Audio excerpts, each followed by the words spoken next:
Only an estimated 20% of all buildings in the developed world are designed by architects. Even in the UK, just 6% of new housing is directly designed by architects, according to the Royal Institute of British Architects. Unsurprisingly, most housing is therefore extensively standardised in its design, style, and construction.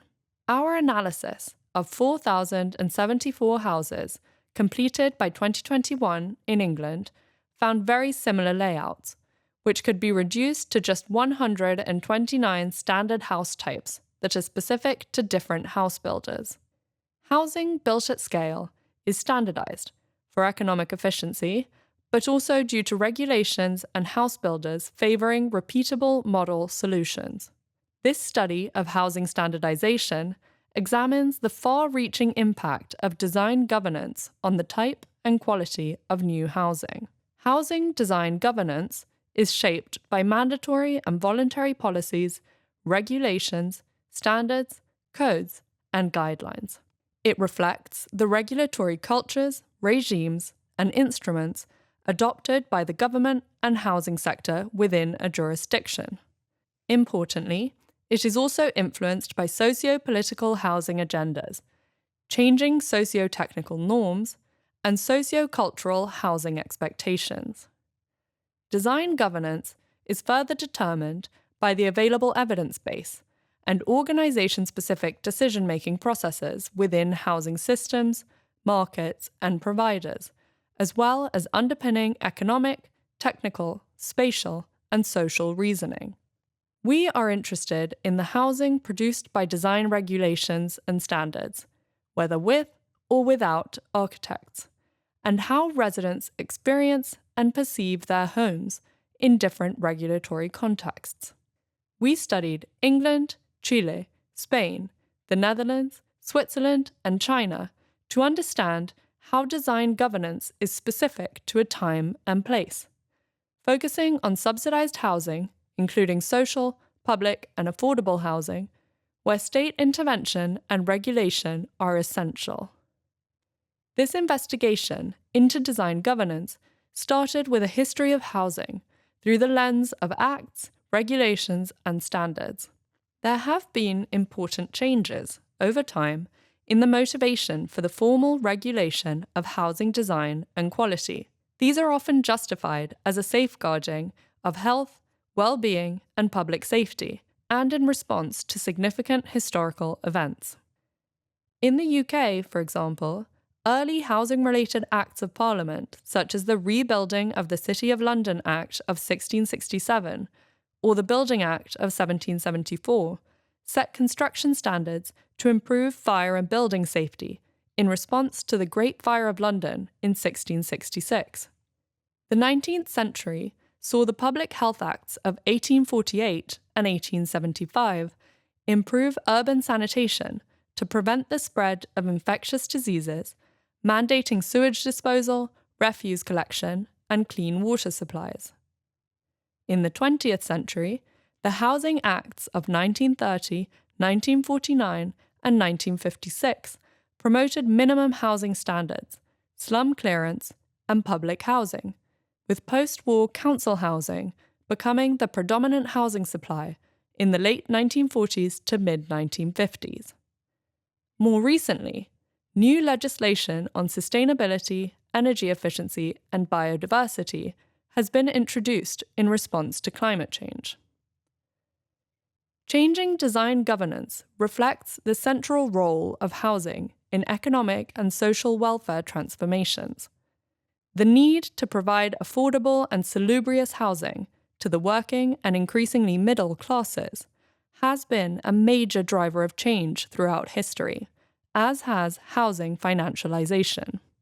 The ideological divide between housing as a human right and public concern versus a commodity and individual responsibility is politically reflected in increased housing regulation or deregulation, supply-side or demand-side subsidies, and shifts in home ownership support. From a social welfare perspective, there are two principal housing systems: an integrated system, in which all housing sectors are governed and regulated uniformly, and a dualist system, in which housing sectors are more differentiated. However, most countries have blended systems that distinguish subsidized housing from other sectors, resulting in greater housing differences and inequalities. Common metrics of well-designed dwellings include space standards, as well as regulations on natural light, ventilation, thermal and sound insulation, accessibility, and fire safety. In dualist systems, minimum space standards in new housing are often a specific condition of subsidies. The widespread acceptance of space standards as an indicator of housing quality and usability is predicated on the Taylorist principle of scientific management, with home use generalized into standard motions and activities in various functional zones. By considering the type and size of standard items of furniture and the activity zones needed to efficiently and ergonomically use them in typical domestic activities, minimum room dimensions and floor areas can be calculated. Space standards are thus a functionalist reduction of everyday life that enables clients, architects, planners, and homebuyers to rationally assess housing quality through dimensioned and furnished floor plans.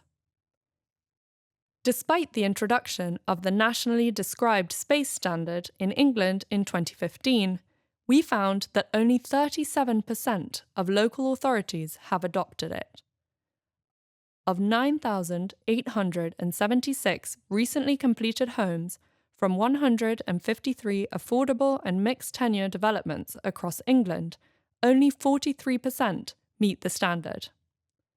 The failure rate varies by housing typology and location. 29% of flats and 82% of houses, or 20% of homes in London and 69% elsewhere, do not meet the standard. Yet, the use of space standards as housing quality indicators is more complicated and contextual. For instance, if the studied 9,876 homes are compared to the housing quality indicators used by the Affordable Housing Programme in England until 2015, only 19% fail this recent standard. This shows that homes are still designed to meet a specific standard, albeit an outdated one. Space standards in different countries and at different times can significantly vary. In England, the current nationally described space standard is about 10% larger than the Parker-Morris standards from the 1960s. According to local space standards or best practice, a two-bedroom home should be a minimum of 37 meters squared in Chile, 45 meters squared in China, 60 meters squared in the Netherlands, Spain, and Switzerland, and 61 meters squared in England. Typical two-bedroom homes in our study were accordingly 51 meters squared in Santiago de Chile, 59 meters squared in Shenzhen, 60 meters squared in Barcelona, 62 meters squared in Amsterdam, 70 meters squared in London, and 84 meters squared in Zurich. The space available per person affects the usability and flexibility of homes and indicates differences in land and development costs or household incomes and composition. In England, the Netherlands, and Chile, where housing is delivered by large house builders, highly standardized layouts are common. In contrast, in Barcelona and Zurich, where individual design competitions are held, there is much greater variation. Space standards also reflect housing preferences and norms.